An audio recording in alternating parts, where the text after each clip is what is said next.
Hello, NWF fans, and welcome back to another episode of NWF Fast Forward live on the NIPW Wrestling channel and the NWF Wrestling channel. Of course, I'm your main host. I am the greatest wrestler the Banger has ever seen as of last Sunday. And, of course, I am the greatest ever NWF World Champion, the Globetrotter, Ricky Henry.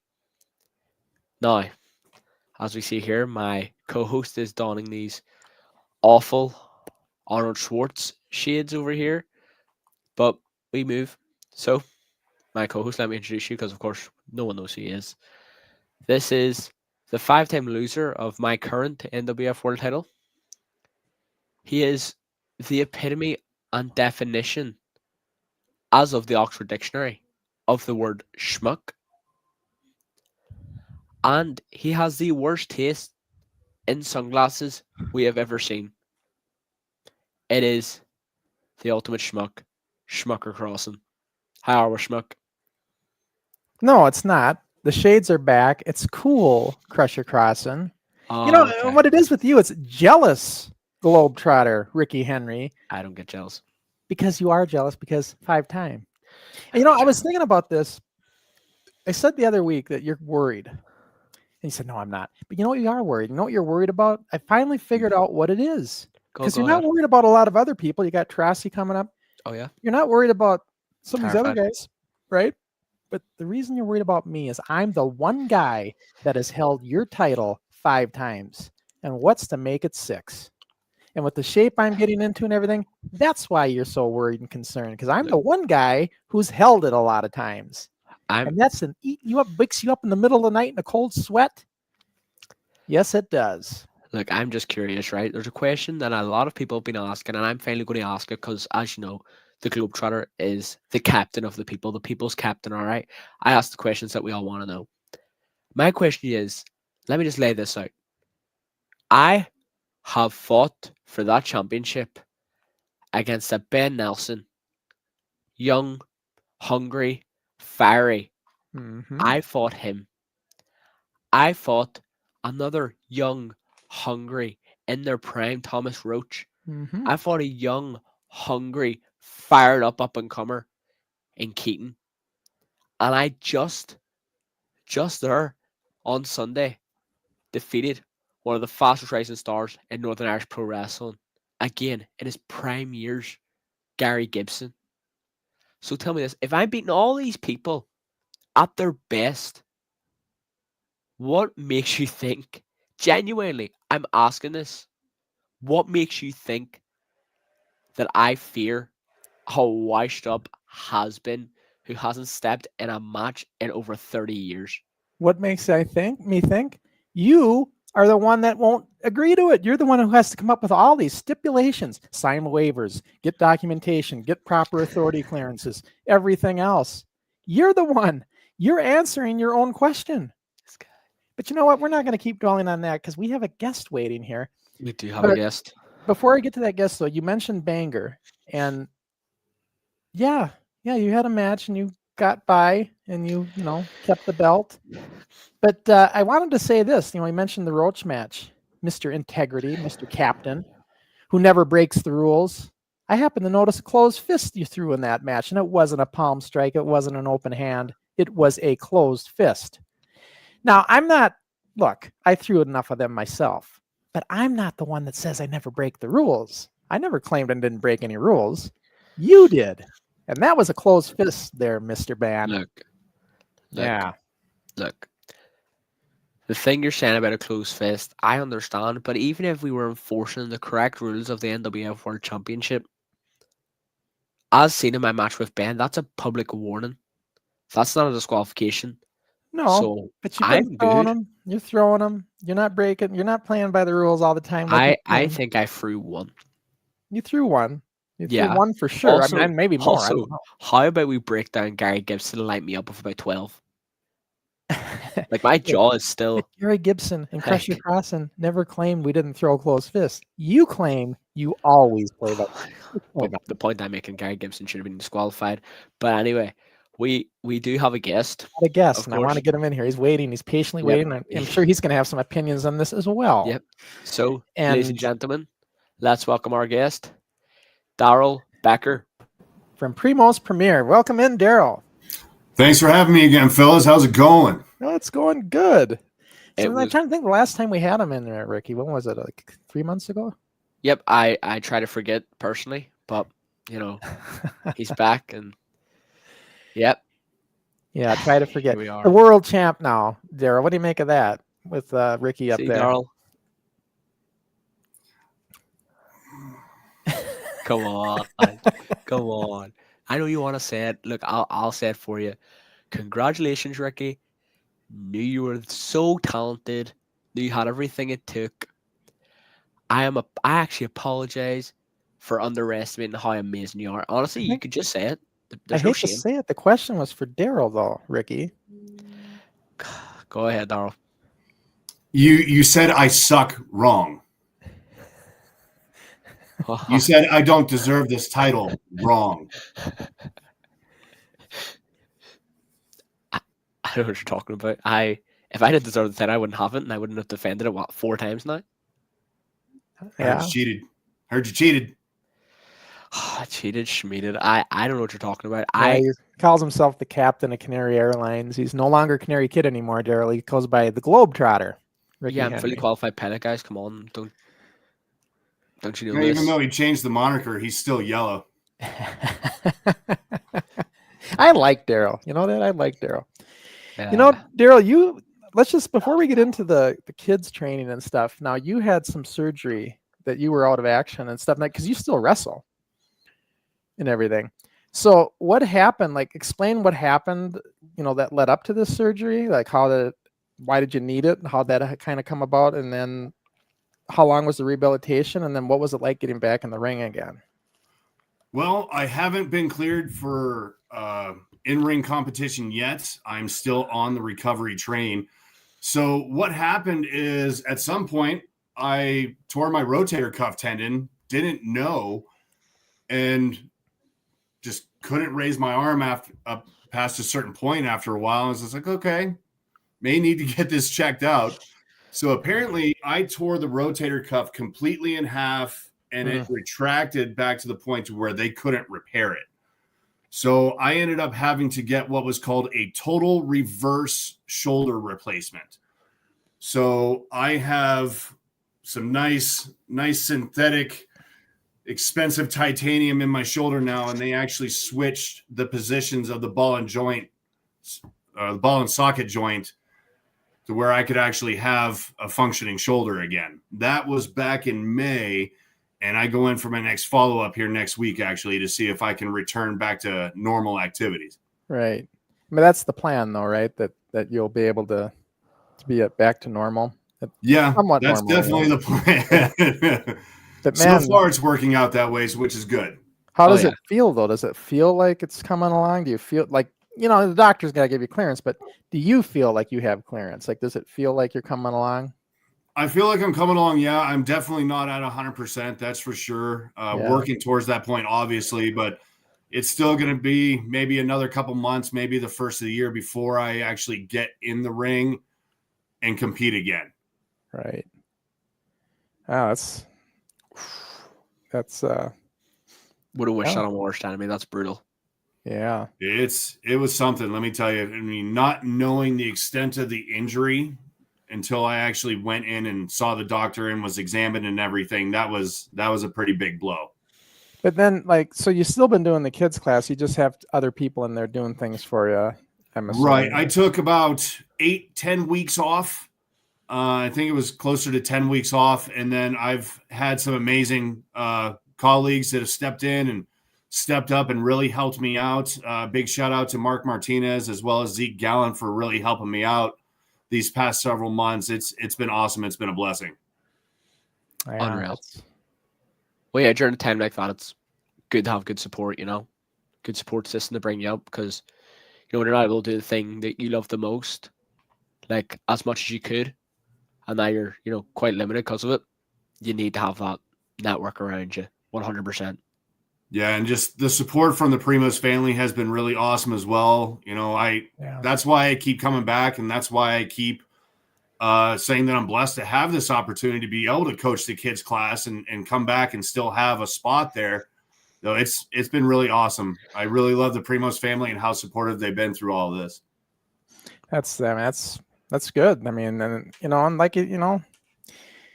you're on the right track. You just got to keep plugging away and doing, and the physical therapy and stuff, I imagine, is what you need, and you keep going through it, and oh yeah. So it's like, and that like all happened since the last time we talked to you, because like you didn't have any of it. You didn't even have the surgery or anything last time we were on. So yeah, it's crazy.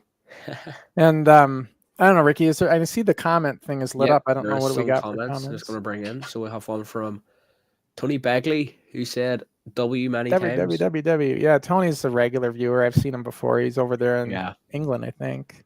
It's a very English name, Tony Begley. Yeah. Then we have. It's good to see Tony watching.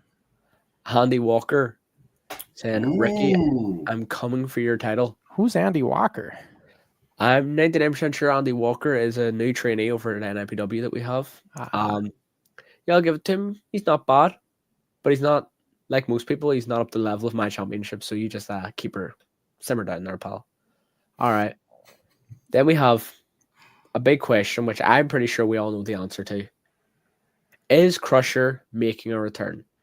Everybody wonders, aren't they? I haven't made any formal announcements.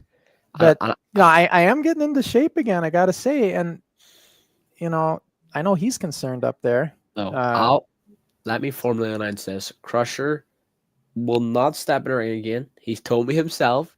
What has happened here? He does all this talk, right? He does all this talk simply because when he came to Ireland, as you all know, he got in the ring, right? He wrestled around. I'm sure he can move a lot better than we expected. But the thing is, he got this little thing that I'm sure Darrell knows all about. Every person in the business knows all about. You get the wrestling bug, takes a little bite out of you. You start getting a little bit pumped. You're like, oh, I just want to wrestle all the time now. But Crusher, unlike me and Darrell right now, your years are past you. With all due respect, you're doing this legacy's great. The one you're living right now, you're keeping the name alive. You're keeping the brand alive. Again, as much as we like to joke, I'm very appreciative of everything you've done to me. But the time has passed. And it's for the best of everyone to avoid any injuries. You have a job, you have family, you have friends. The last thing you need right now is to injure yourself because you're very vulnerable to it. Why are you so concerned about me? If you were such a fighting champion, you wouldn't be saying these kind of things. So I have the fitness band, and I use the whole body pod scale. It tells me everything I need to know. My metabolic age is coming down. When I first started working out, Darrell, I was at a metabolic age of 60. I was over what I actually was. Now my metabolic age is 46. I've come down like 15 years. I'm actually coming down in age. I just got to say. So, well, you know what? It's funny that you mentioned that because we actually have a question quite similar to that, again, by Tony Begley. He's standing on top of this. Where the rest of you doing? You're falling asleep. Tony's controlling the entire comment section here. Tony says, next question, is Crusher able to make a return? Tony, if there's one thing you need to know about me, if I say I'm going to do something, you can get in stone or etch it in stone. It is going to happen. I haven't said anything yet, but am I able to? If I want to, you're damn right I'm able to. So there's not a question with able. The question is if I will. We'll see. Time will tell very shortly. I agree. Like most people, you're able to make a return. Should you make a return is a completely different question because your legacy is on the line. We've spoken about this before, me and you in the past privately, and I think we spoke about it on the podcast before. And you've told me yourself, and it's before you came back and did that little bit of wrestling. You're like, oh, I'm so pumped. You told me yourself, I don't want to ruin my legacy. I don't want to have a bad match. I don't want to do this. I don't want to do this.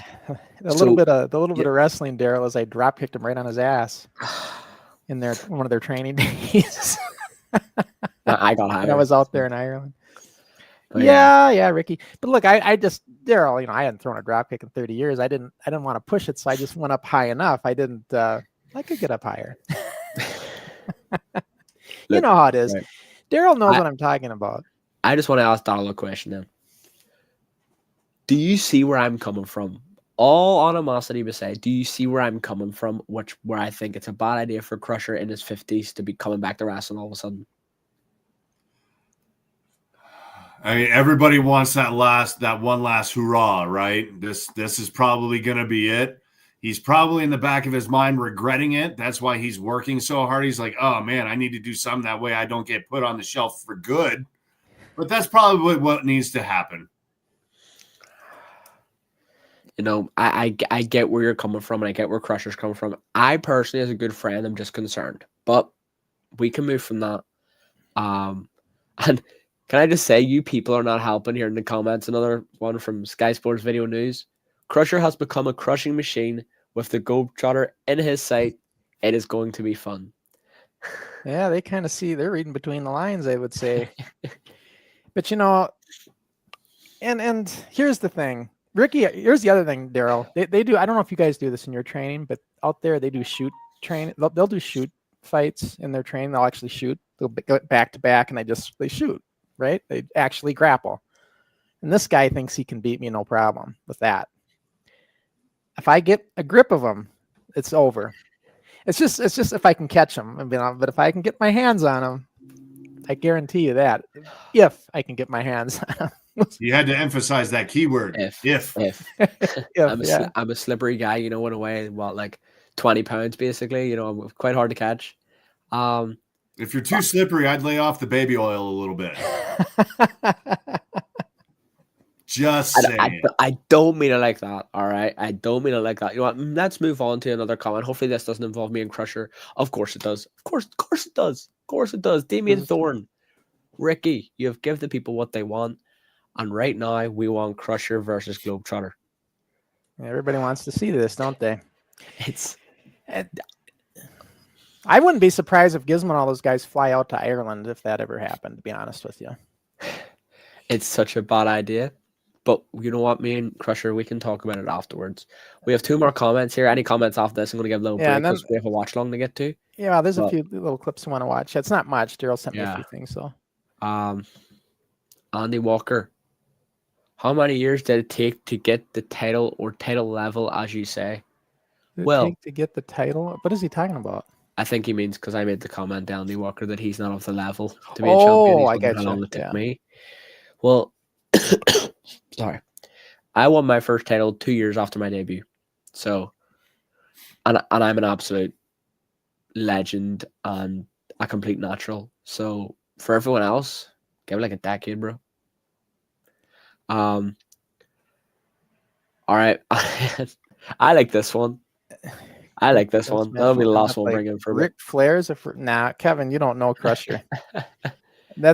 Ricky knows this too. There's one thing I won't do is I won't pull a Ric Flair. Like, I'm not going to look like garbage. It would be presentable if I get in the ring again, believe me. Kevin, your comments are amazing. Let's keep up that stuff. All right. You just have to work the right kind of match, you guys. That's what it is. You have to work the right kind. There's one more that you missed that I think is worth bringing in. Sorry. I kind of can see it. Do you see it? Yeah, bring it in. Sorry, it's another one from Kevin. Could we ever see the NWF title in any other promotions in Ireland or international? And absolutely yes. This is a traveling championship. It can go from one promotion to the other. So in other words, if Darrell gets his shoulder back in shape and you get over here, that title could wind up with Darrell. It won't. So just what I will say is people need to remember this. The NWF title, first off, it's not a junior championship. It was held by people literally close to their 20s. Probably there were some people in their 20s holding this championship. It just has a history dating back to junior pro wrestling. Yes, exactly. That's a question that I get asked a lot, so I just need to clear that one. And then about what you just said there, to clear it up, no, the NWF championship is not an NIPW championship, or else it would be called the NWF championship. That'd be very confusing. It's not NIPW. It is just currently held by a member of the NIPW roster. Which makes it a cool title in the indie scene because, on a serious note, because it can literally change hands in other promotions. It's an actual world championship. Yeah, it's a traveling championship. A real traveling championship in the indie business. So that's kind of cool that way if you think about it.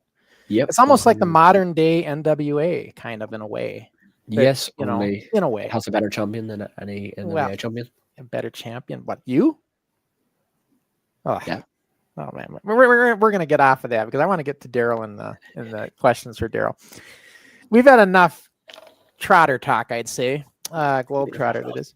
I thought the Globetrotters was a basketball team. Well, yeah, that's how we know him. He calls it because he's went from here to Ireland to Canada to England, and he's done a little trotting around the globe. He looks at it that way. The thing is, the Harlem Globetrotters don't really leave the States, I swear. Like, rarely would leave the States. So And they're not really much And they're all Globetrotters. full of trickery, Darrell. So isn't that fitting that he calls himself the Globetrotter? Don't know what you're talking about. All sorts of tricks up his sleeve with Halloween right around the corner. The name's Ricky, not Tricky. You just got mixed up. Yeah, Tricky Ricky Henry. There you go. So corny. But they get another thing too that bugs me. They get a whole week off for Halloween.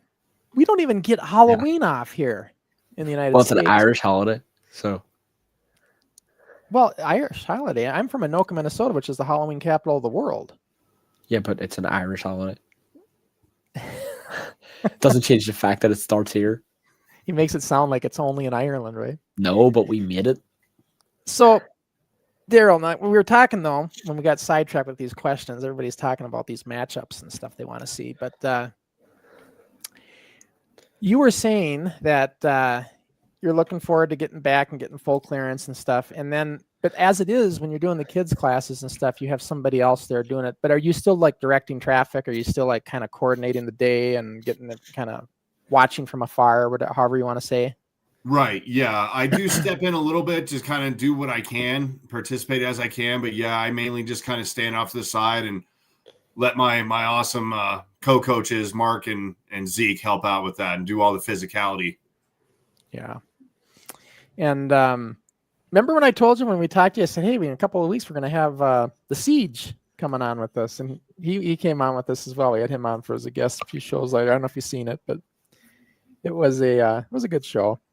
And he talked about you, of course, and that matchup. He certainly remembers it. I think it was his debut, right? I believe, yeah, if I remember right. Yeah. In which you made an example out of him right in front of his own grandma, I believe. It needed to be done. All the kids need to have that done to them, whether it's their mom, their grandmom. So I put them in the place that their parents should have a long time ago. So I bet the thing you miss the most at the kids' class is letting them being able to beat you up at the end to have them have their little fun time, right? Oh, that was probably the best part, is just kind of just letting the chaos overflow at the end of class and just letting them beat on me. Yeah. I was going to bring in the little bit of footage we have. We can watch here quick. Darrell just sent me a few clips, and I'm going to bring it in so we can see some of this. Just bear with me here. Usually I have these queued up, but he's slacking, guys. I was slacking today. Yes, I'm not kidding. I had to get everything ready at the last minute. That's why we started a little late. Here we are right here. Bring this in. There we go. Come on, Billy. Be like Chad. Bring the audio down a little bit so we can hear ourselves. That's Zeke right there. That's Zeke? Yeah. Okay, that's one of the other trainers. Yeah, that's Zeke Gallant right there. He's our 2-time chopping block champion for here in Primos. Okay. We're going over a little tag team spot here, like double tag team maneuver finish. This is where the crash mat pad's nice to get the kids used to doing that kind of stuff. Because without the crash mat pad, that's going to be rough for kids.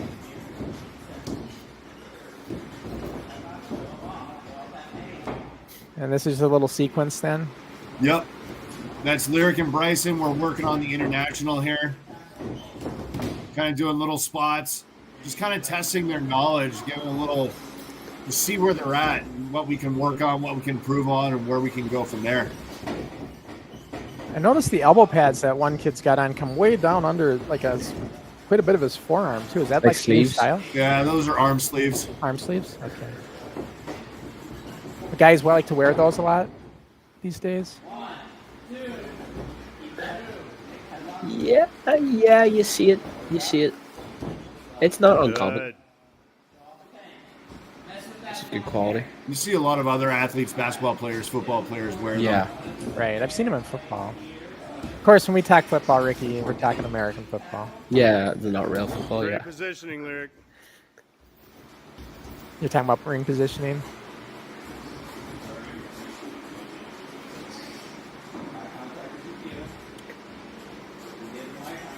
The one thing I love about the kids' class is that they're so jazzed and so excited to actually get in there. But once they get in there, kind of everything just kind of goes out the window. So we have to, like, okay, make sure this, make sure that. We have to spend a lot of time just kind of like slowing them down, which is fine. You know, they're super excited, super jazzed to be a part of it. You know, and it's fun watching them learn. And once they actually start getting it, once the wheels are turning, it's clicking. That's where the magic really happens. Right. I mean, that's obviously early. Like there's learning it and stuff, and so they're kind of almost doing a walkthrough. Yep. And that's one of our other keys is like slow down, slow it down. If you think you're going too slow, you can probably go slower. That's always been the cardinal rule. If you think you're going too slow, go more. Well, that's literally we have a new intake that just came in like 3 weeks ago up in NIPW, and there's some really good people. And like again, as I always say, it's very rare that there's such thing as someone who isn't good at wrestling. It's just they develop at different speeds a lot. And so I said on a different podcast I was on recently, I said that the number one thing I think is that where you train doesn't matter how good of a school it is. I say that because I'll get into a point. Sometimes certain schools work with different people better because of the teaching methods. The way I see it, the metaphor I actually used was you can't grow a rose in the desert and you can't grow a cactus in a forest. It doesn't work. You have to put them in their places for it to work. And when they're put in the right places, they'll grow. That's how it's the same with wrestling. So we have new people come to us, and I honestly, sometimes I feel like recording my voice of just saying, slow down and just playing it on repeat, because people get so excited when they first start wrestling because they're like, oh my God, I'm actually a wrestler. I never thought I'd do this. I'm in here. I'm doing all this stuff that I've seen on TV. This is awesome. And then next thing you know, you're not actually doing the stuff you did on TV because it was done right on TV. You're too fast. Slow down. Yeah. One thing a lot of people need to remember is when you're watching wrestling on TV, a lot of the time it looks really fast. It's not as fast as you think because of camera cuts, and the production makes it extremely fast. It's not as fast as a lot of people think. You just need to remember that and move to a slower pace. And then once you get better at that, that's when you start moving faster. It's the same with Crusher going to the gym recently. I doubt when you first walked into the gym, you were hitting a crazy good bench press. Right. No, you start off on a low weight and work your you way start up. everything low. Exactly. I learned a long time ago, if you go to the gym and you try to push it right away, you won't go back. Oh, yeah. So, yeah, you got to take it's baby steps. And I don't care if people looked at me like, what is he doing 20-pound curls for? But look, I'm going to ease into it. And I'm going to, you got to, and that's how wrestling is too. You got to ease into it. You don't want to jump into the deep end right away with everything. And I think the thing I've seen guys make mistakes with all the training stuff I've seen is, even when I noticed it out at NIPW, like Nathan and I were talking about, either they're overselling. So they're overselling their whatever is happening to them. They're just doing too much selling, or they don't sell enough at all. Like they take the bump and they just don't sell. They sell a little bit and then they're up and going and everything. And they're like, wait a minute, you just took a huge bump here, and you need to sell that bump before you move on. Yeah, that's part of the ring psychology part that we're trying to teach the kids as well. Is like when you get clothesline, when you take a splash, like sell a little bit, act like it actually hurt. When they get into class, they want to jump up to the top rope and do all these flips and splashes and everything like that. But then once we actually get into a spot, like, okay, let's do this. They get up there like, oh, wait. They all of a sudden forget how to do it. And we had to just keep encouraging them, like, you just did it like 2 hours ago. Come on, get up there. Let's do this. Right. Oh, yeah. 100%. It's so funny, like, the things you learn about how people learn and how their brains pick up information when you start, like, because I'm not a full-time coach like you, Darrell, but I'll help out with coaching. And even when I'm not actually coaching, I'm in a role where I'm the second longest lasting trainee in NIPW at the minute. So, there's a lot of the time like Nathan will ask me, here, help this person out, or like today, Nathan had stuff to do, so he's like, here's the spot, guys. Ricky, manage it, make sure it works. It's like, right, okay. So stuff like that, and you talk to people, and the number one thing that a lot of coaches, or if you're looking to get into coaching, so many people need to realize, and it's like the foundation, because I'm only at foundation level right now, and I just know this is the foundation. Know how different people learn. Like, I've done work in schools, for example, not wrestling, just in general, and I've worked with individuals who are struggling with certain different aspects of like literally education in general, and they learn differently. There's not everyone's brain's the same, or else life would be very boring. You need to look, who am I working with? What do I need to tell them? What references will they get? What metaphors will they get? Like, I'm a big believer in speaking of metaphors.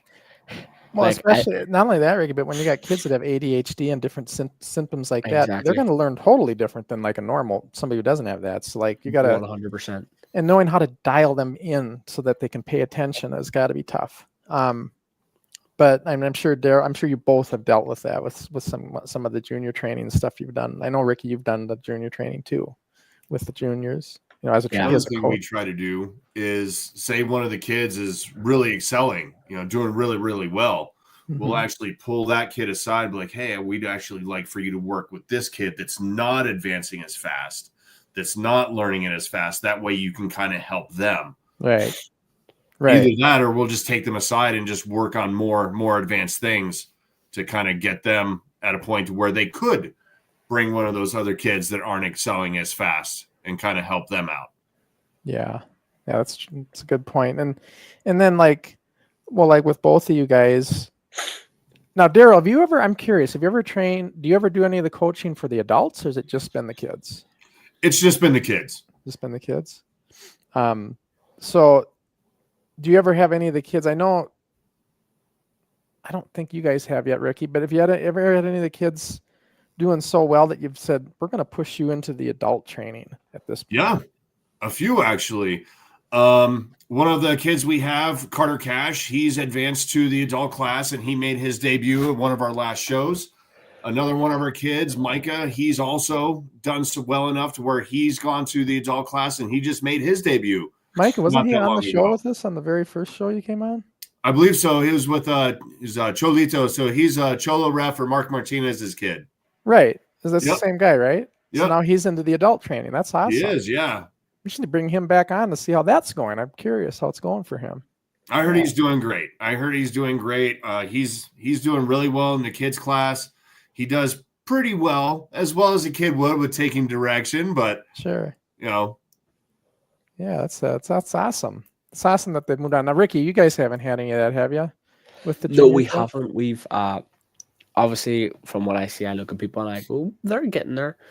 But the big thing is about our like junior training is that we have very, very young people who, if they come in, it's like I think the size difference is a big thing, because even when I'm working with like the older ones, even with like Keaton, sometimes I'm working with him and I'm like, oh, I'm actually too tall for my spot to work with you, and I'm one of the smaller people in our class. Yeah, because you just did the match with him.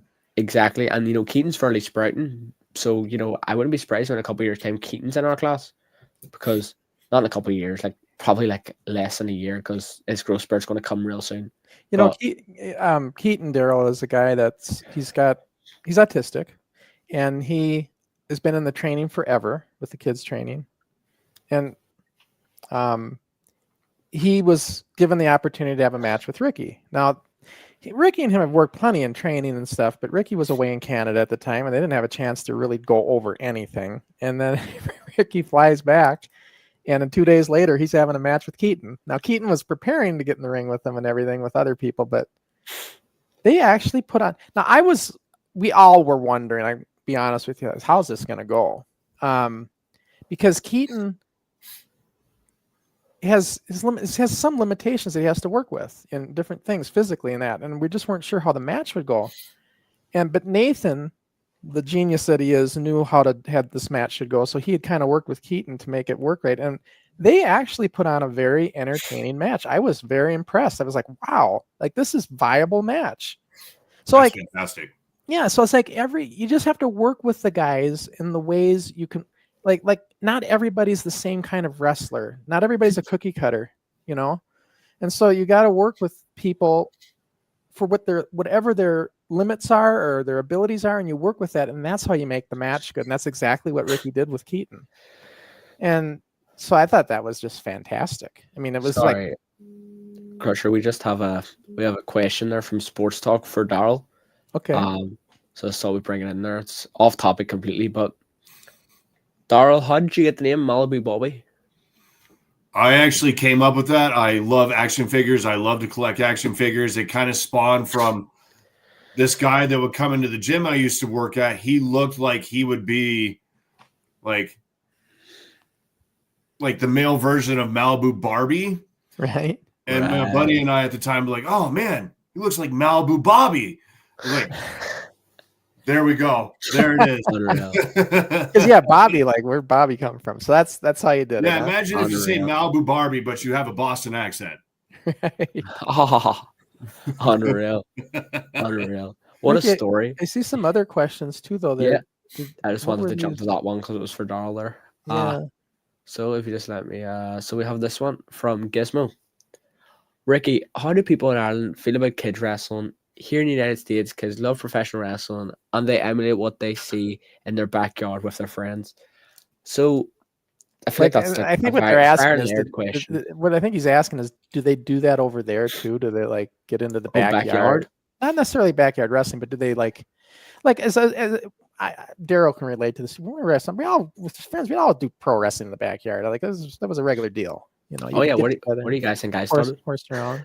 Yeah. The backyard, the bedroom, basement, mattresses. Yeah, we don't have basements here. But that's odd. You don't? Yeah, we don't have basements. You would find them in like very certain buildings, but like houses, you won't find basements. Wow. But yeah, so when it comes to the backyard side of things, yeah, that's where almost every kid in Ireland starts. Fun fact, I always find this really funny that I'm shocked that I'm an okay wrestler because when I would do it with my friends in the backyard, I was awful. I was the worst one of them all. They were all so much more athletic than me, so I couldn't do any of the stuff. So a lot of the time, I would commentate. We named I would David, offer to commentate because I David nicknamed Ricky the pre-bumping king because he's got a little pre-bumping thing with clotheslines, even a little bit today sometimes here and there. Oh, get out of here! Oh, is this because of my match with John? Yeah. Yeah, that one in the training. Remember what years ago? Yeah, but I'll ignore it. Oh yeah. When he first started, he was just a kid and 14. Right. Darrell, did you know pre-bumping was a thing? I've never heard of pre-bump before in my life. Did you hear that phrase? Are you familiar with it?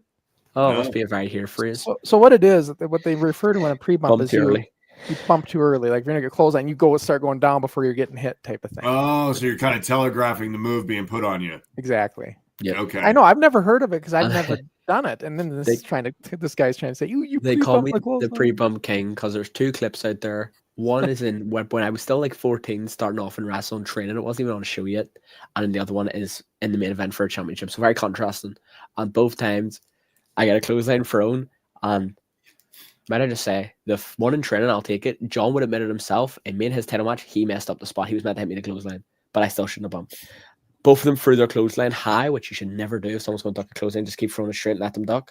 But they throw it high, and I go and bump on nothing. So you're talking about throwing a clothesline high that you should never do. Who hit me in the mouth when I was reffing? When I was reffing their match, I took a bump and because you pre-bumped. I was throwing at his chest and he pre-bumped. Darrell, this is a funny story. I got to tell Darrell.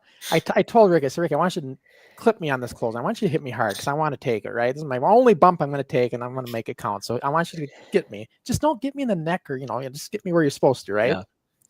What does he do? He gets me in the face, right in the teeth. Welcome back, Crush. A little bit of a fat lip. You said you wanted to take one. Yeah, I did. That's high. Sounds like you ate it. And he didn't. He didn't go easy. He hit it hard, but it's kind of my fault. I threw the guy out of the way, and he had to hurdle him, while he's doing it, and so he had to jump up, and it was my fault. I really, I don't blame Ricky. I have a question here that's actually quite interesting. I've never got asked it before, and I'm just gonna, this is great bringing them questions for me. This is really fun. But it's the last question that's left. From Tony again, owns his comment section. Question for Ricky. As a trainee under the age of 18, how did you manage with wrestling, school at the same time, and getting booked maybe on a Friday, same day as school? Well, that's actually really funny. So there's been one. I could be forgetting some, but I only remember one incident where I was booked on a school day, and funny enough, it was September. It was the start of this month. Well, actually, last month. I forgot we're at the start of October now. Start of last month. September 5th. I was booked to fight Thomas Roach for my title, and that same day, I was in English class. So I had school that day. Even funnier, I was absolutely flattened with what I think was tonsillitis, Yeah. which would have usually So the one show Ricky called in sick on me. Yeah. We had a forward show that day too. Oh yeah. So the kind of so the funny thing is, it's what usually tonsillitis would warrant a day off when it comes to school. I wasn't letting that happen because in my family there's a rule where if you take a day off school, you're not doing anything else. And I couldn't risk not doing the show. So I was like, looks like I'm thugging it out. So I was like tripping the entire day because when I get really, really sick, my brain doesn't even work. So I nearly got hit by a car twice on like walking around. I was like talking to myself. Apparently I was responding to people when they hadn't asked questions. Like I was losing my mind. I'm like, I'm going to die in this ring.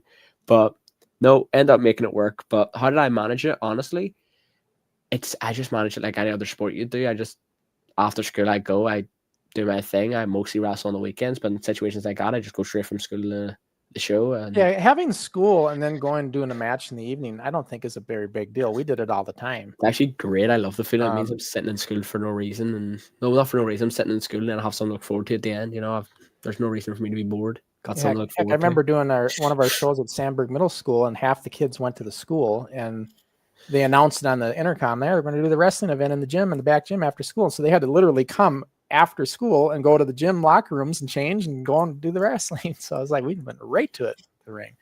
Yeah, that's not a big deal. I think maybe the question was, how do you manage it? Like maybe if you had gotten booked and then you got to go to school the next day type of thing. Did you ever have that? Oh, sorry. Like, let me just take the John McCann comment there real quick because I find that quite funny. Oh, wait a minute.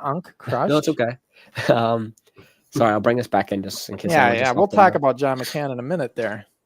So what you were saying there's actually been many times where I've either lost out or actually had to lie. It's a really funny story. So one thing my parents love to brag about is that I'm not a liar. I always say that they're wrong and I'm just a really good liar that never gets caught. So funny enough, I'm a wrestler. My entire life is built off a lie. So and I wanted to go to Portugal. I had a booking in Portugal 2024 February, and I had a booking, and I'd booked everything for it. Couldn't wait. But here in the UK, we have a thing called GCSEs. These are like probably the most vital exams, like SATs. Darrell, Darrell. What age do you do SATs? They start them in high school. Yeah. Like, all right, so we're doing them like 15, 16. We have to do these, and yeah, basically, if you don't have good GCSEs, it's really hard to get jobs in general. So GCSEs are the first thing employers are going to look at, unless it's a highly qualified job. Then they'll look at degrees. So even to get into McDonald's, they expect you to have your math and English and all that stuff. So just so happened that I found out that on the day of my flight to Portugal, the one school day I was going to have to miss that my parents were reluctantly saying okay to, I would have had a biology GCSE, but it was a practical thing. It was like doing with equipment and stuff. And I said to my teacher, I was like, and to be fair, I hated this teacher. She didn't like me either, but for some reason she was working with me this day. I told her the situation, just like, that's fine. There's plenty of people who are going to be off that day anyway that we're just going to reset the test for. We're going to reset it on this date. So we'll just put your name in there already for resetting. And I go, perfect. So I was just going to be doing it the week after. But thing is, I knew deep down, if I had said to my parents, I have a GCSE this day, but don't worry, we're rescheduling, they would have went, no, you're going. You can go in and do that GCSE. Yeah. So I was like, what they don't know can't hurt them, right? So I didn't tell anyone. I get to the airport in Dublin, which is like an hour and a half, 2 hour bus ride. I get there, I'm with everyone, we're having a great time, and I get a message. Just got a message from your school. By any chance, do you have a test on the Monday? And I go, this is a position where I can either lie again and most likely get caught or just admit it. So I go, yeah, about that. And I tell the whole story. Did not go down well. But to be honest, it was too late to put me back, wasn't it? It was already in Dublin. No one was driving up to Dublin. Half an hour till my flight. Not my problem. So yeah, that was a really stern conversation I got when I got back. But yeah, there's been times where I've had to really look at my school schedule before I take a booking or anything, which is kind of difficult. Well, so that's why I prefer summer for stuff like that. And Ricky, you do value your education quite a bit. Do you kind of push that, Darrell, in your training? Like, do you, like with the kids, you like say, guys, it's good to have these big ambitions and stuff, but your education's important. Do you kind of stress that at all? Did your vitamins say your prayers? Especially when they start moving to the adult classes and stuff like that. Exactly. Yeah. And a great example is one of our kids that just graduated the adult classes, Carter Cash. He actually came to us. He's like, hey, I'm going to need to take some time off because my grades weren't the greatest. So I need to get those back up to par before I continue back with training.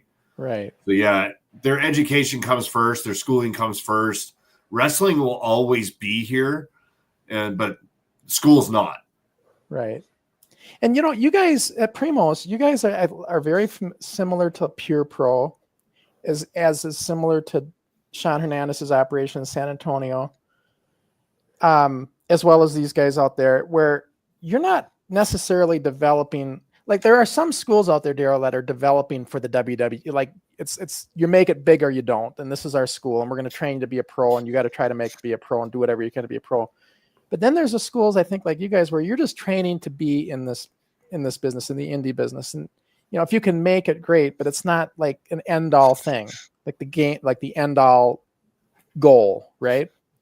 Where some schools really that's their narrative. They just want to make you a star. And if you don't have it, you don't have it type of thing. You know what I'm saying? Yeah, I can see that. I mean, everybody has aspirations to get to the top companies. I guess that just, where you start, you may not finish. I know a lot of guys out here that travel all across the country, go to different training schools, go to different promotions. Yeah. Just to get that under their belt and get their resume beefed up to where eventually they can make it to those big promotions. Sure. But what I was saying is there's some schools that's their primary focus. Like, they want to try to use their contacts, get you somehow signed, get you into NXT, whatever the case. But then there's schools that just try to get you trained to be viable.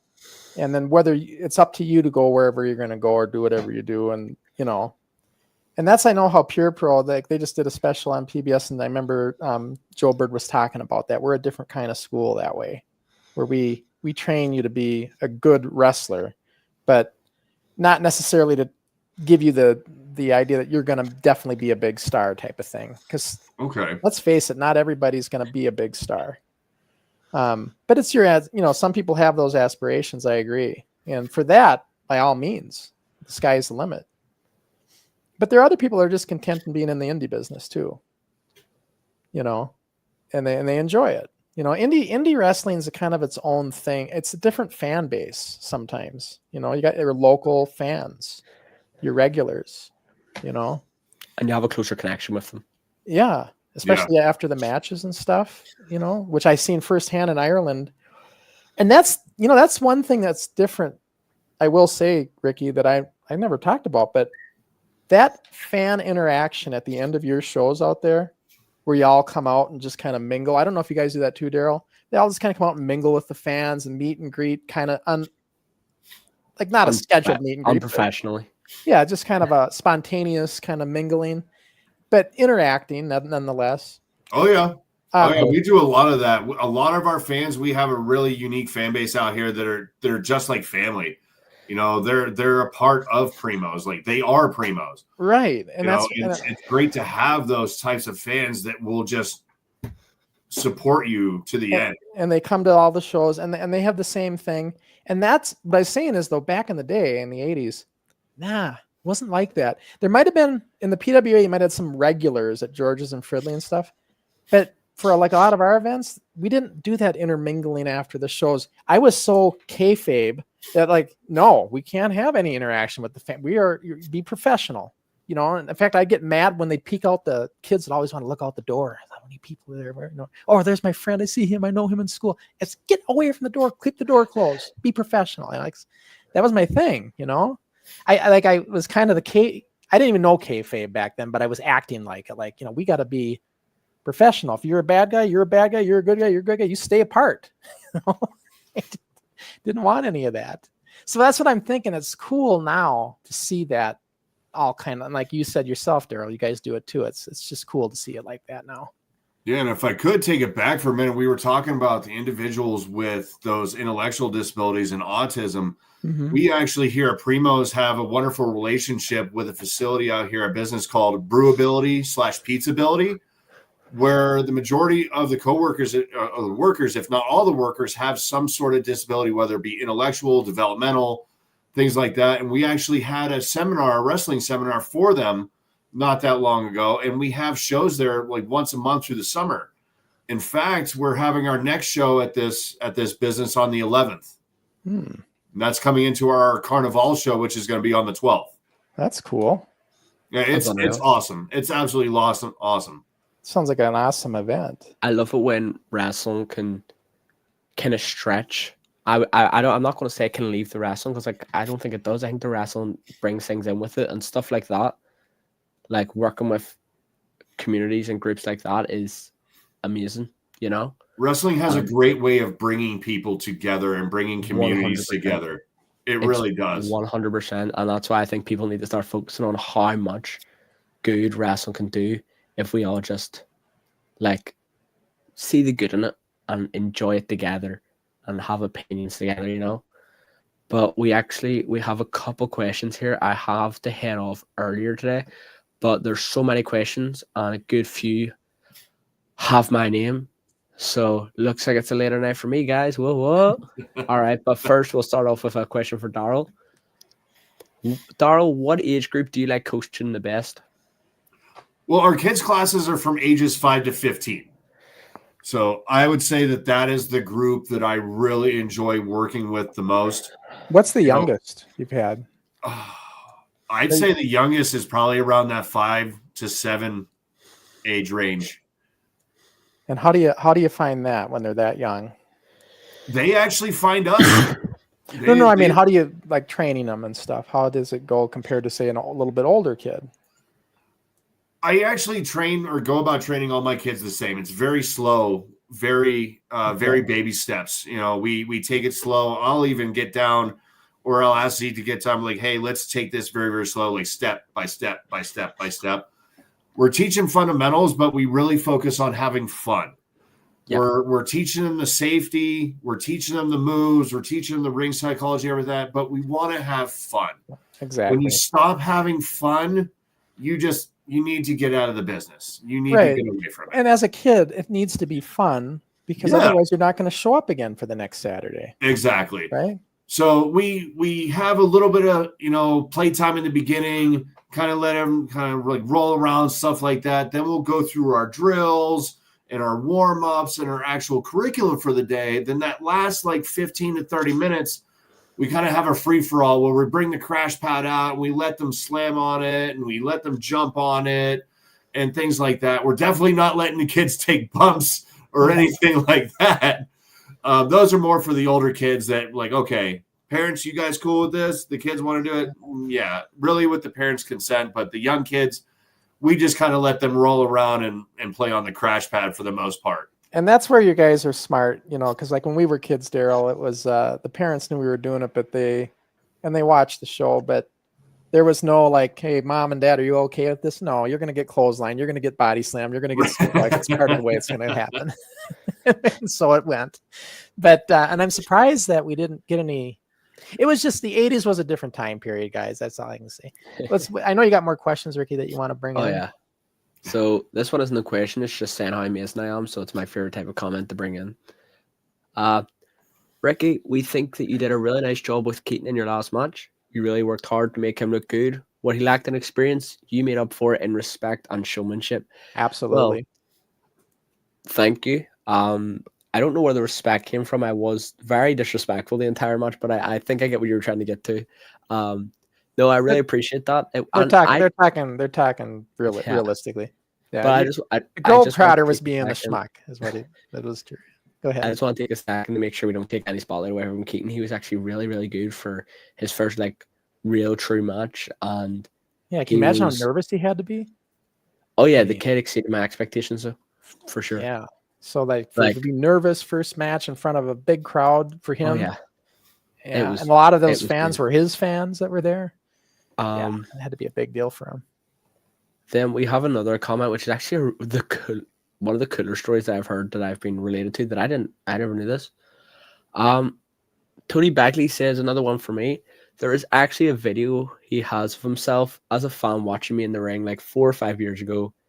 Really did make me think I can wrestle, seeing you do it at such a young age. Like, that's really interesting. I 4 wonder or if 5 years ago, Tony's from Ireland or England, because always thought he was England, but he could be wrong. well, 4 or 5 years ago, I wasn't wrestling. But he may be talking hypothetically. But He I doesn't get know. what you mean. Four Right. years ago was actually when I started training. Say 3 to 4 years ago, probably. But around the time period, yeah. But you could have been in Portugal or That's something. really cool. Or England. I've wrestled in England. That's really Yeah. cool. That's really, really cool. Please, if you're still here, put in the comments what show it was that. I'm really interested to see where. But that's really cool. Thank you so much. And yeah, I do believe that, and I'm sure Darrell, and I'm actually surrounded by people right now who would say the exact same thing.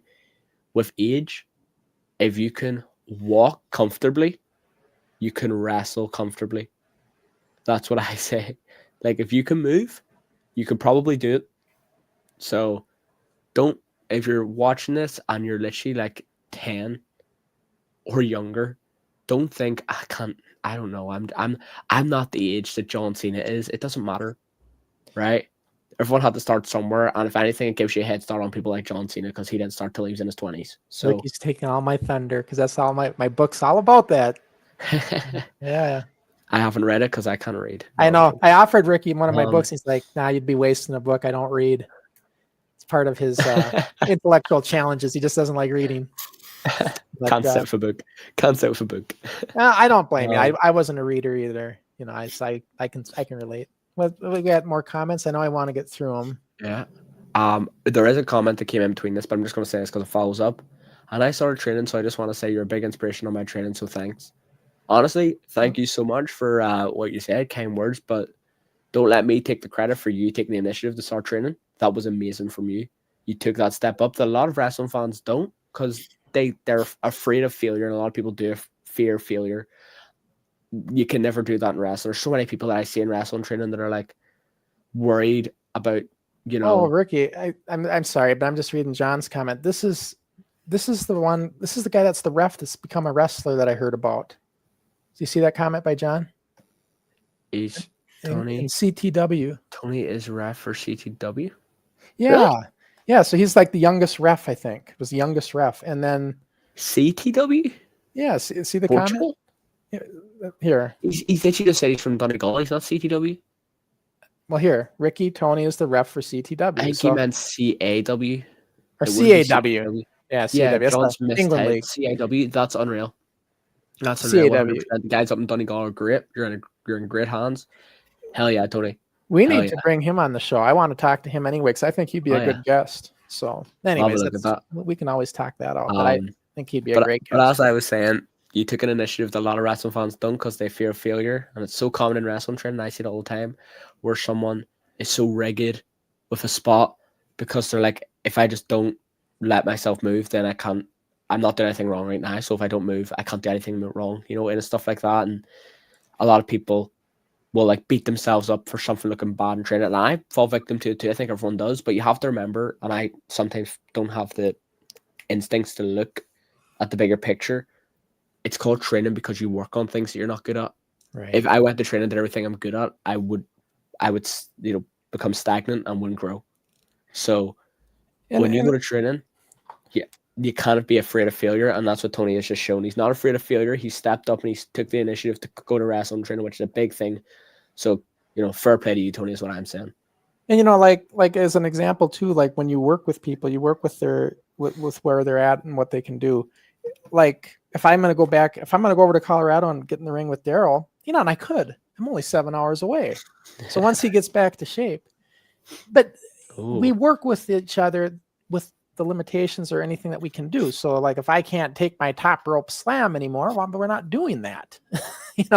So you always work with your opponent with whatever you can do to make the match entertaining. And that's where I'm saying, like, I don't know who said it way back when. It might have been Tony, like, you're going to pull a Ric Flair. No, I'm not going to try to do things that I don't look good at anymore. I will do things that I look good at, but not the things I can't do and try to do. That's what Ric Flair made the mistake. He tried to do himself 100% and he wasn't there anymore. So, that was the problem with that. So I'm going to bring in this next question. I'm going to read it out and then I'm going to go. Again, apologies, guys. I have to go, but right now it's almost 12 a.m. and as we're talking about managing wrestling, I had told Darrell that you might have to cut out or at least a school night. So I was meant to be gone half an hour ago, but I stuck by because I'm enjoying myself. But this will be great in the morning when I start off the day with double French. Unreal. French. Anyway, Damien Thorne has asked, Darrell, do you have a favorite wrestler you like working with in the kids groups? How far do you see? You said him, but we don't know. We'll say them. Him or her. Yeah, come on, we're inclusive here. All right, now before you answer, I'm just going to head off, guys. Thank you very much. It's good seeing you, Darrell. Good talking to you. Great seeing you as well, Ricky. And by the way, Ricky, before you leave, I was going to mention this. Ricky will be on a special podcast this week, I believe Friday, called Walking with Franco. Yep. So, and it's going to be Friday on his YouTube channel. I don't know podcast. I was saying that earlier, guys. Yeah, so he keeps referring to a podcast. So yeah, check it out. It'll be premiering on YouTube this Friday. And really good podcast. Best podcast I've ever been a part of. No, I'm joking. Do they just search Walking with Franco on YouTube to find it? Yep, that should do it. Yeah, that should do it. And you'll see that on Friday. Yep, ours on Friday, guys. It was filmed like 3 weeks ago. That's why I keep quoting it. It's an old one. He stacks these up and then releases them. Right. And we will see Ricky again in 2 weeks from tomorrow when we have Paolo Triassi.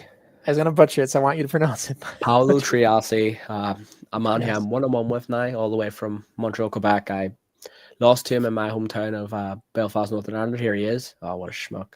And that's him when he beat me in Belfast, Northern Ireland. Of course, we don't have any photos, sadly, of when I wiped the floor with him in Quebec and, his home area. Sorry, I'll take the comment off. Yeah, there we go.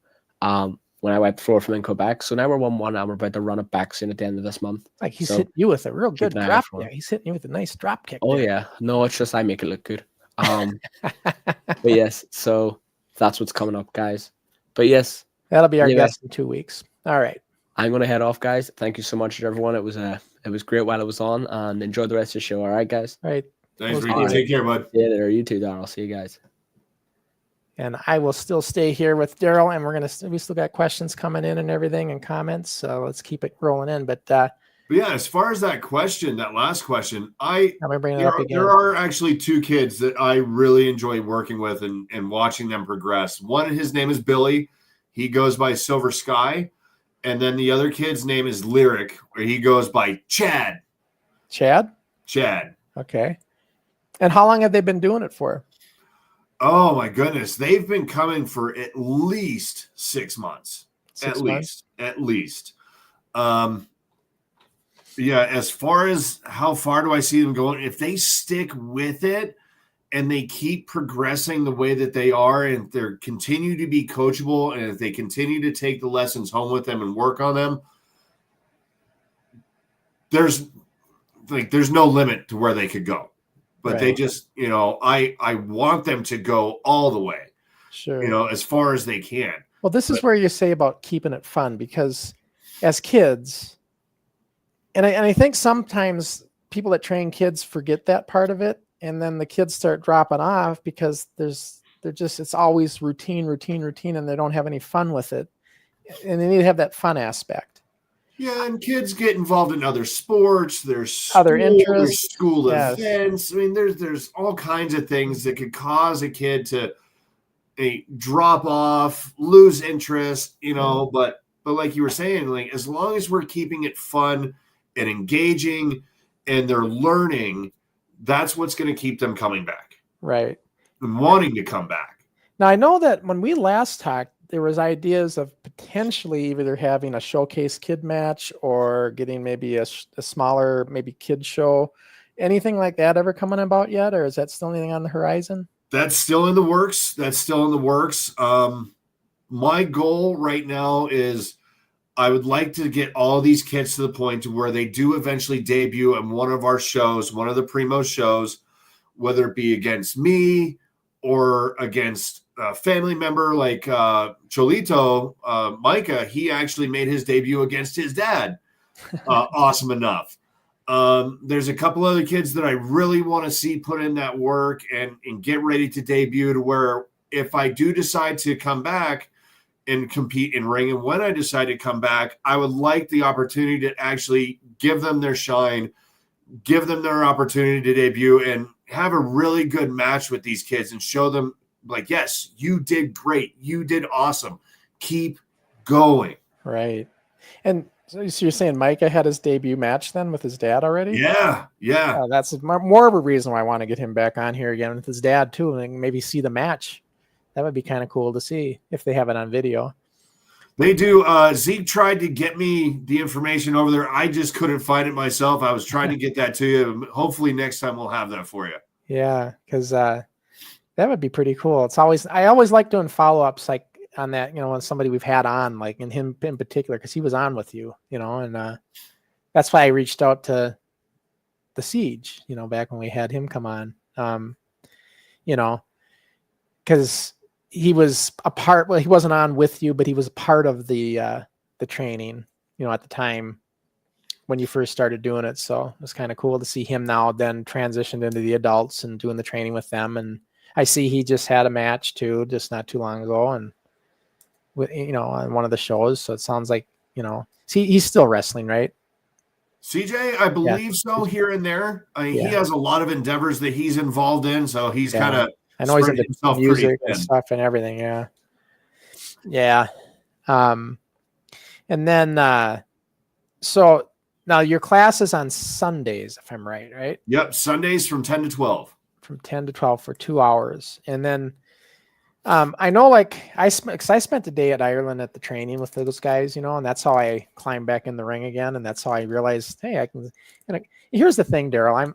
I'm out there and I haven't been in a wrestling ring in 30 years. And then so I'm climbing in the ring, and then Nathan, who runs the thing's like, let's show him some stuff. I'm like, I didn't know I was going to show him anything. So I start showing him some things, and then you start doing some moves again. You start doing some bumps, and next thing you know, it's like, hey, I can still do this. And then you got everybody telling you, Crusher, you can still go. You can still go. I got all the guys telling me this, right? So it's like, yeah, it's pretty easy to get the bug. But the point is, what was I going to say with this was, when you spend time and you actually get in the ring and do it, it's that bug, when you're in this business in any way, shape, or form, it's never left you. So it's still, you might be older and everything, you might be away from it for a while, but it's like, kind of like, I always describe pro wrestling is like riding a bike. It's the kind of thing where you can grab the bike and you can still ride it. It's like you haven't forgotten everything. You can pedal, you can make it work. So it's like, that's what wrestling's like. It's like you've done it long enough, it's kind of embedded in you. So, but I know I'm always a big advocate, though. If I ever get in there again, Darrell, it's got to be presentable. That's why, I had to, everybody thinks I haven't announced anything, Darrell, but everybody's making all these accusations. Oh, Crusher's going to get back in there again. He's going to fight Ricky. He's going to do this. John McCann keeps calling me out too. He wants, that's why he called me Unk earlier. Yeah. I tell you, maybe if you get your shoulder in shape, you come with me and be my tag team partner, and we can take both those turkeys on over there. All right. But what do you enjoy most? Like, now, do you enjoy being in the ring wrestling, or do you enjoy the training with the kids? That is a tough question, because I really enjoy all of it. I've dove into color commentary here for Primos. Oh, I imagine you'd be good at that. I've been kind of dabbling with stepping into the manager role here in Primos. You know, I'm trying to weigh all of my options just in case. I mean, there are so many things that you can do. There's so many avenues in pro wrestling. I mean, Right. even if somebody's not able to wrestle anymore, they could transition over to something else. But I really enjoy watching the kids learn. I really enjoy being a part of that process, watching them learn and watching them progress to the point where they are making their debuts. They are getting in there. It's like a proud papa moment, you know. You know, even though I'm not any of their fathers, you know, I have a sense of it's pride. Oh yeah. You know, when I see them actually progress to the point where they're hopping in the ring, you know, it's amazing. It really is. No, I can totally relate with that. And now, if I was able to get in there and put a whooping on one of those kids for their debut, that would just be the best of both worlds. And you can see why it's why I want to get in the ring with Ricky for that same reason. You know, it's funny. I'll tell you though, even though I'm not training Ricky, but my influence on him is pretty evident. You know, my move, Darrell, was the drop kick. I had a sweet drop kick back in the day. And when I first seen Ricky doing his, you know, when he just left us, it was okay. He was doing the step in drop kicks, you know, where you lead with the 1 foot, you jump, kind of hop, jump, you step into it more or less. It's the way people start usually with a drop kick. And I said, Ricky, you know, I can make that look so much better. You could keep your feet clasped, get the height, get the jump, make it look pretty, you know. And he took to that, and now he's got a really sweet looking drop kick. And so even though I didn't train him on it, I know I influenced him on it. And so just like you get that kind of that proud papa moment feeling when you help somebody get better. And so he definitely got better at that drop kick. And I know that I helped influence him to do it, you know. But it was all him, you know. He took the initiative to do it. That's just it. The kids that you're training and stuff, they have to want it. They have to take the initiative. You can guide them as well as you can, but they have to have it in them to actually take that step to actually do what you're trying to teach them. Yep. You know? Yep. You can give them all the tools. You mean, you can lead them to the water, but you can't make them drink it, you know? Yeah, exactly. Exactly. And so you said that you're probably, when do you think you'd get clearance again? I was trying to remember what you said. What you're anticipating? I have a follow-up, my next follow-up next week. We'll see where we're at with that. Mm-hmm. But I'm planning probably first of the year just to be safe, because once I get cleared, I want to be able to get ring ready, you know, sure, TV ready. You know what I mean? You know, I want to be ready to go again, shape for the cameras. Yeah. You know, I've definitely put on a few pounds since having the surgery, because I'm just eating and walking. Yeah. You know, things like that. I haven't been cleared to do any lifting or anything like that. So I'm just doing PT exercises and going for walks and using the treadmill, you know, so. Well, you know, walking, like if you're, you know, losing weight, and I just lost a ton of it. I was at 230, Darrell, and I'm now at 176. So I lost a lot of weight, and I did that probably in about 4 months time, 4 to 5 months. But it, you know, if you to lose weight, I always say it's two parts. Well, it's actually 3. It's diet. You got to manage your calories, right?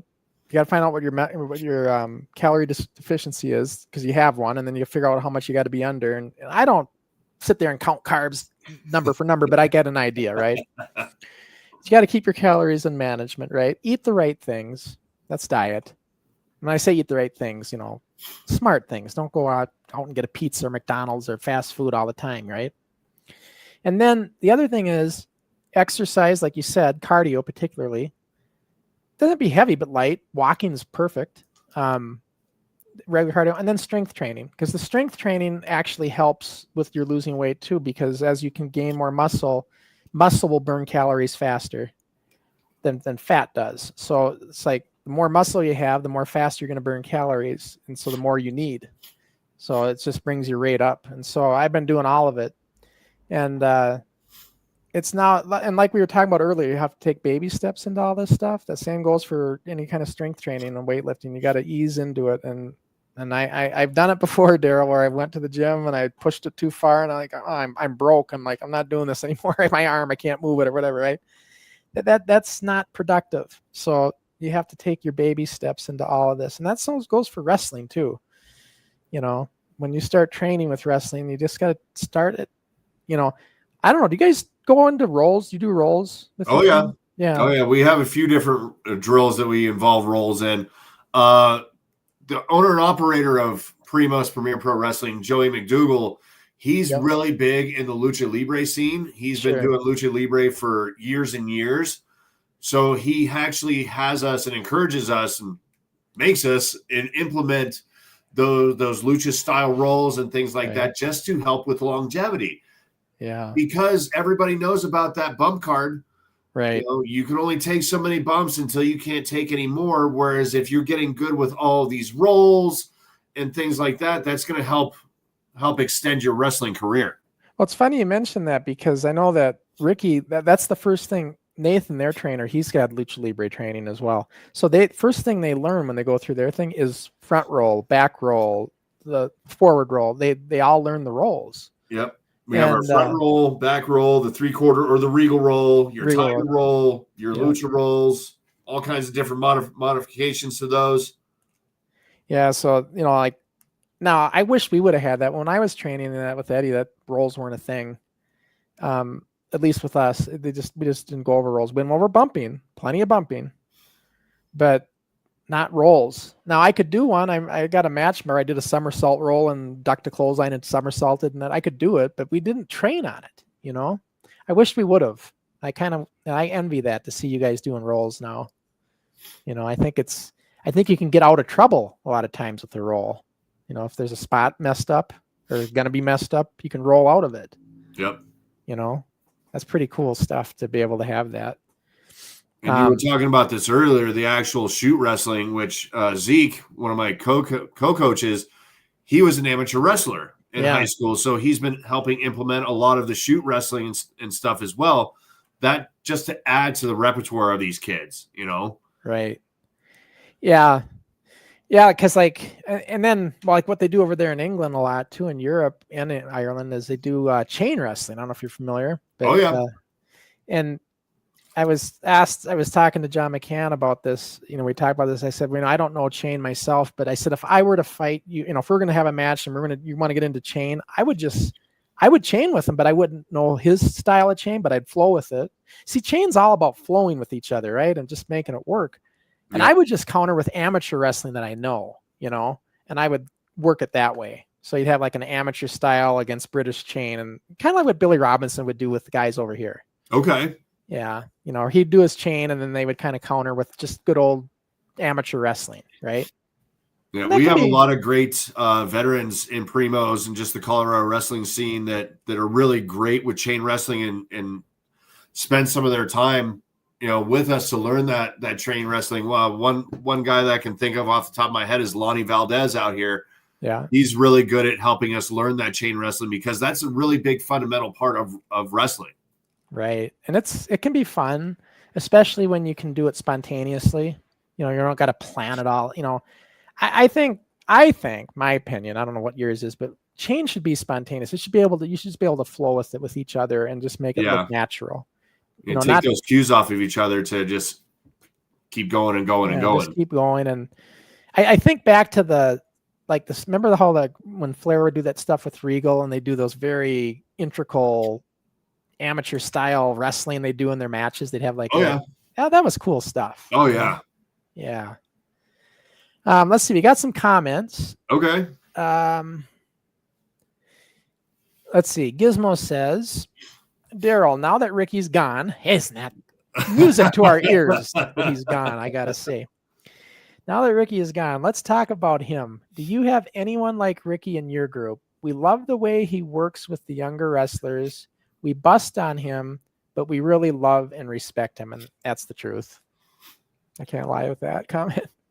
I haven't seen a lot of the kids work, if I'm being honest, you know. But if we have anybody like Ricky, I mean, you know, like what is it, a blowhard? Well, no. Crash knocker? What they're asking is like, do you have anyone like Ricky in your group where he works with the younger wrestlers?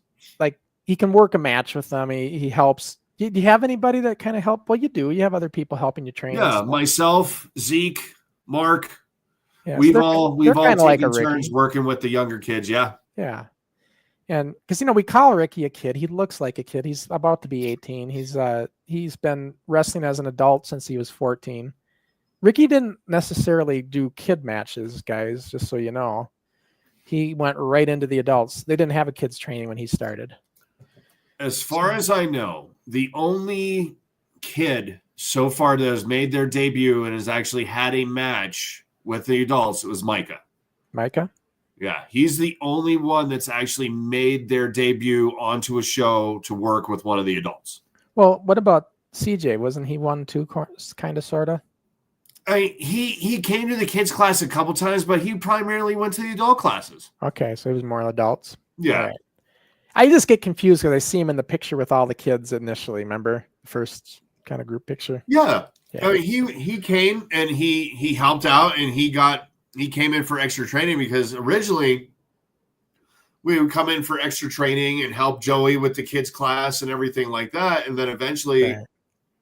I was asked by Joey to take over as long as I was able to be consistent. But I would say, Yeah, because I imagine Joey's probably got a ton of things to deal with and do. Oh my gosh, yeah. This was just like some stuff off his plate that you could do for him, and I'm sure he appreciates everything. Oh, I absolutely loved the opportunity to do this. Yeah. Yeah, I was so grateful. I really like Joey too, because I reached out to Joey to say I wanted the guy. When I first started doing Forward, I wanted to get guys like you and that on here, and Joey was one of the guys here in the States. There's a few of you guys out here: Joe Bird in Michigan, Sean Hernandez down there in Texas, the other Joe in Vegas. That said, yeah, we got some guys. We'll bring them in. So I was able to, not everybody was receptive. I wanted to showcase their talent, but a lot of times I just get ghosted by some of these outfits. And they had young kids that were really good workers. There's think of this twins that they have down in Florida, and I just can't not get them to come on ever. So, and there was another group that it was a church, and they had some really good stuff going on, but I just get crickets. So I could never get everybody to bite on it. I don't know, for whatever reason. But I'm grateful for like you guys to come on here and explain your story and what's going on and getting updates like this, because I think it's just awesome that you got a platform, because not all indie feds are doing kids training. They're just here and there. I don't know of many.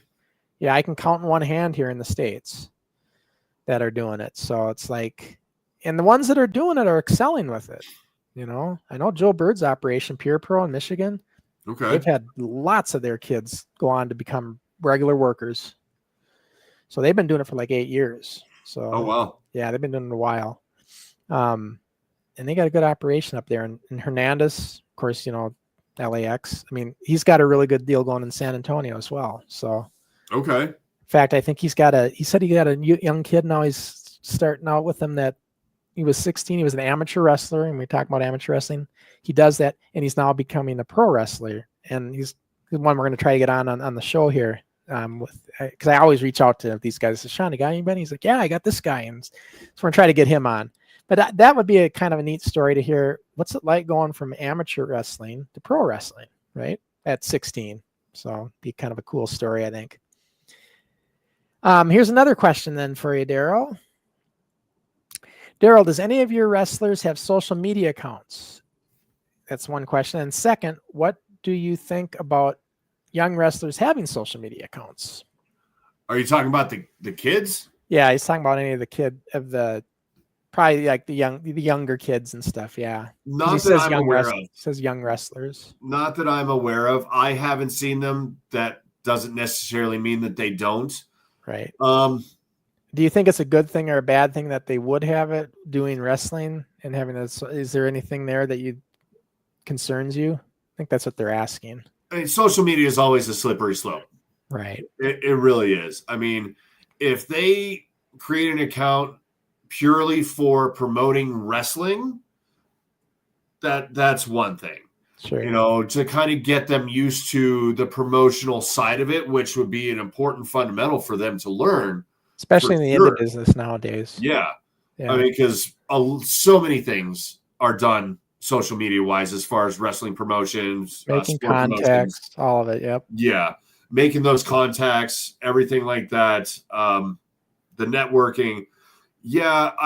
Me personally, I think the kids should focus more on the in-ring fundamentals, honing their craft, before they start going down that route. Right. But I think it's a fair question that maybe that's something that should be, at least they should be told on what the do's and don'ts there. Oh, definitely. When they do get ready to, say, move to the adult classes. Now it's time to start talking about the social media accounts and what you should do, what you shouldn't do, and making contacts and that kind of thing. There should come a time. But I think you're right. I think as their kids training, there's no need. Right. It could just open the door to all sorts of weirdness that could come into that. A lot of them haven't even really, come into their character yet or developed a character. Right. Some of these kids are still like learning about promos. Some of these kids haven't even done promos yet, just kind of dipping their toes in it, which is a big part of wrestling, a big part of promoting yourself and selling yourself and, selling those tickets. So I would say, stick with the fundamentals first, stick with training first, like really hone your craft, develop your character, and then possibly dip your toes into the social media side to start promoting yourself and the promotions around you. I will say this though, there is some prodigies out there.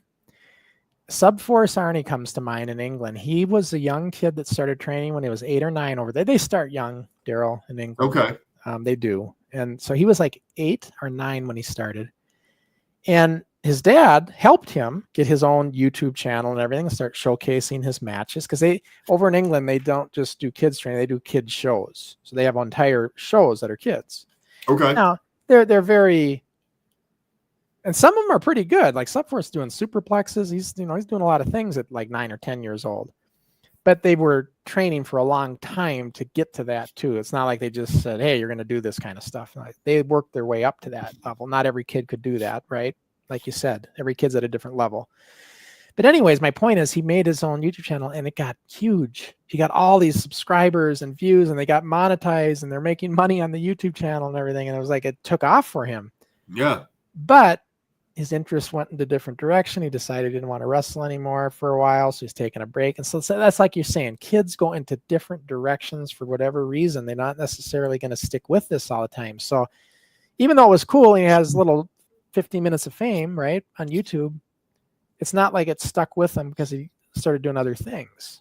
So that's why I think I agree with you. You don't need to, and not everybody's going to take off like that either. Just because he made it work doesn't mean every kid's going to be able to make a YouTube channel and show what they're doing in wrestling and get all this monetization. That was just, he got lucky.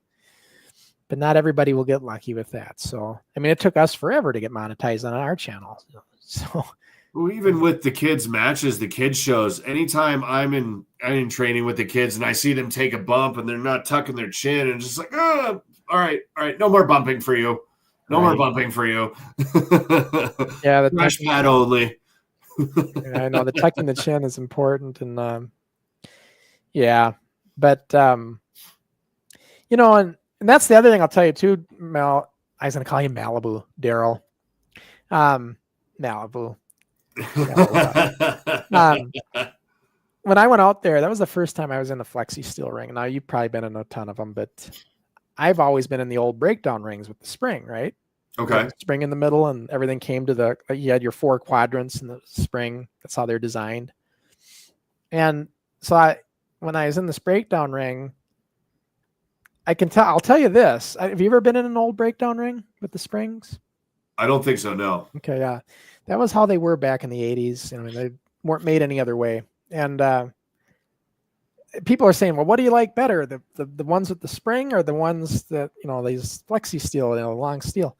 I said, I got to be honest with you. It's the bumping's harder. It's a little stiffer bump in a flexi steel. I mean, the spring absorbed everything, no matter and I said, the advantage is if you're a big guy, the flexi steel's fine because a big guy is going to take it better and it's going to flex more. But if you're a small frame or a small guy, like say Ricky, that's 150, 160 pounds, or Siege, you're gonna not get as much bounce out of that mat. It's just physics. Where the old breakdowns rings with the springs, you'd get it all, no matter if you're small or big. And that was the one thing I noticed. But it wasn't. Look, even at my age, it wasn't like, oh, this is like I'm not doing this again. It still was there, right? Well, it reminds me of those the lucha rings, Mm-hmm. how solid they are and how they don't really want you to bump because a lot of them are just modified boxing rings. So they're very, very stiff, or they're just slab of concrete with some padding on top. Yeah. Yeah. And we had that. I know in our ring in Fred Moore, that's what it was. It was a concrete floor with wrestling mat pads. Talk about bumping. It's being not fun. That was not fun. But as kids, you're resilient and you're like, Oh, yeah. But here's another question from Sky Sports, kind of talking about that social media thing. And they said, in our school, we don't let the individual wrestlers have a social media platform until 10th grade and above to help promote them to schools for possible scholarships. So, yeah, that's, I think, why they're kind of maybe asking, how do you feel about them having it, you know? But yeah, so I'm trying to think now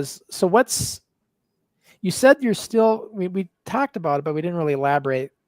Like, is there any, like, what is the plan, like, to maybe showcase a kid match, or is it going to be just like to maybe showcase a match, or to maybe try to do a show? I'm hoping, my goal is to have, just like Micah, for all of my kids to make a debut on one of our Primos shows. Okay. So like take a couple of the kids that can do it and have them do a preliminary match on the show. Yeah. So we have our chopping block division, which is headed up by the awesome Marlon Bishop. And then we also have our Primo shows, which are ran by Joey and Tyra. Okay. So I would absolutely love for the kids to be able to go, because that would be this first step, is for them to go to maybe a chopping block show, you know, prove themselves there, get through those first, you know, jitters, everything, make their debut, keep going to where they're actually debuting on a Primo show. Sure. Yeah. So that's kind of like what your goal is then. Yeah, that is definitely my goal, is for them to get well enough to where they can debut on one of the chopping block shows and then do well enough to continue training, continue progressing to where they're debuting on a Primo show. Yeah. So it's going to be really exciting to see. We're going to have to definitely have you come back on again, like say next spring, and see where we're at. Fantastic. See where you're at with everything. I think that's going to be real interesting to see how it goes, you know, like the first of the year, are you cleared and everything? And so I definitely want to follow up, and we'll have you back on again. And like say the springtime here, you know, next year, see where you're at and see where things are at. Maybe by that time, maybe something's happened. Yeah. In the meantime, though, let Micah know if you see him that we'd love to have him back on again. Okay. In between. You know, I'd like to have maybe him and his dad come on and talk about the match. I'd love to hear about that. So, like, yeah, hopefully they're all listening at home. You hear that, guys? Yeah, I'd love to see those guys again. It was it'd be fascinating to hear how that's went for them. You know, the fact that they went to the adults now, and is Micah then training now in the adult class? He's doing both. He spends a lot of time going to training classes with his dad. Okay. So his dad, like I said, has been helping out a lot with the kids' classes. Micah comes there every Sunday. See, no, I didn't know his dad was training as well. Yeah. Okay, so that's interesting. That's another reason. Yeah, I'd like to talk to both of these guys. Yeah, Mark does a lot of reffing for Primos, and he's also training to be a wrestler as well. Yeah, that'd be a great interview. So I'm always looking, Darrell. I always want more guests and stuff, you know, because otherwise it's me and Ricky giving each other shit. We got to have more than that. Which is a show in and of itself. It's a show in of itself, yeah. But no, I mean, and I think we do this particular live stream does air on both our YouTube channel and the Northern Ireland Professional Wrestling channel, so you get an exposure over there. And they're fascinated to hear about these things that are happening over here in the United States. So it's like, that's why I like, bringing you guys in and stuff. So, but I think it's been a great show, Darrell. Is there anything else you want me to talk about or get into before we wrap it up? Not that I'm aware of. Like I said, we have our next shows coming up. We have our Brewability Pizzability show on October 11th. Okay. And then we have our Primos Carnival, or our Halloween theme show, on the 12th. That includes our world famous cease and desist gimmick infringement battle royal. Sounds fun. Oh, it's fantastic. And now, actually, where are these venues at? So, Brewability Pizzability is in Inglewood. We also have 2 other venues. We have the world famous Roxy Theater in downtown Denver, and we also have the Rick House in Denver, Colorado. Yeah, I've seen those 2 shows or things from those shows. And what were you going to say? I know I cut you off there about that. Oh, you're good. And then for our Carnival show, the one and only Luigi Primo is going to be joining us. That's going to be fantastic, I think. Yeah, I mean, are there tickets still available for these? I'm not sure if tickets are available yet, but I will definitely let you know when they are. Yeah, so if you do ever get like a poster graphic or whatever, let me know. I'll show it on our next show. The Brewability shows are always free. Oh, they're free for the public? Yeah, the Brewability Pizza show or Pizzability shows are always free. It's a great time. It's a great cause. It's great people. It's just an awesome thing to be a part of. So now, do you guys do shows like once a month then, or maybe twice a month? Sometimes twice a month. We've been crushing it this year. I think at least 2 shows every month. Well, that's awesome. So yeah, so that's good stuff. So that's a couple shows coming up there, guys. That check out if you're in the Colorado, the Denver area. We're on Triller as well. We have a bunch of shows on there. We just had our 16th anniversary for our Slave to the Deathmatch tournament. That was 2 nights. That was awesome. I wasn't able to make that, but it was an amazing show. I can just, you mentioned that I can envision it. He said, yeah, I've been dabbling with commentating a little bit, and I can just imagine it already with your character and everything doing this. I mean, that must have been some fun for you. Oh, it's a lot of fun. Every aspect that I've been blessed to be a part of, I just try to run with it and have as much fun with it as I can, because you really just don't know how long your tenure in professional wrestling is going to be. Right. And it's funny you say it, because like I said, when I went out to Ireland, I've been in the ring in 30 years, and like the one move I could do was a drop kick, and I'm like, should I try it? I guess I could try it. And so, and then when Nathan, the guy who runs the place, sees me throw a drop kick, and he's like, guys, Crusher, there's guys in their 20s that struggle with this. you still got it. He goes, a lot of people don't realize there's actual technique to a standing drop kick that you have to get down. Oh yeah, and then a running drop kick, which I used to do, which you don't see a whole lot anymore. That's where the term comes from, as the flying drop kick, right? You're flying. So I'd hit the ropes, I'd throw my opponent against the ropes, I'd hit the ropes, and I'd come back as we're running, and I'd fly a drop kick. Okay. And, that's what I did most of the time, and that in itself is an art, because when you, as you know, Darrell, when you leave the air to do a flying drop kick, I'm no longer in control now.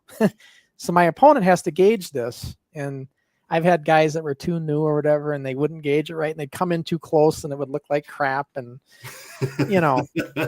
but it's like, what can you do? They just didn't gauge it. But yeah, but the flying drop kick was always fun. But that's one that's tough to. When I was out there, I thought, should I show them that? I'm like, now because I was showing the adults and the kids, and for the kids, I'm like, that's just be too much. They got to just get the normal drop kick down first, before they start trying to do a flying one, But yeah, and then but like what Eddie Sharkey used to always teach us was the step up. So like you just lift your one foot up, bring the other one foot up to it, and you can just hit the drop kick, right? Very simple, very easy. And that's a good way to get comfortable with it. But to get pretty with it, you want to leap up, you want to keep your feet together, clasp, do the turn, all of that, right? Make it look nice. And so that's what I always try to push with Ricky. I get on his case, and I'm like, Ricky, come on. You can look better than this. You can look better. You got to make drop kicks look pretty. Yeah, make them look good. Make them count, And he's gotten darn good with his now, I got to say. Okay, hell yeah. Yeah, he's probably got the best one out there right now, and good for him. But yeah, it was great though, Darrell. It was great talking to you. I mean, did you have fun? Oh, always, every time. Thank you so much for having me on again, man. I really appreciate it.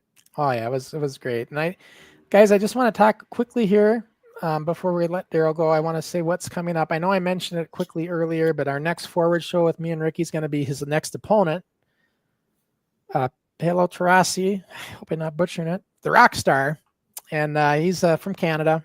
He's going over there to Ireland. And this guy's made his rounds. He actually had a match with Sean Hernandez not too long ago. Okay. So, yeah, he kind of makes the rounds in the indie scene. But Ricky's already had a couple matches with him, and so this should be a good one.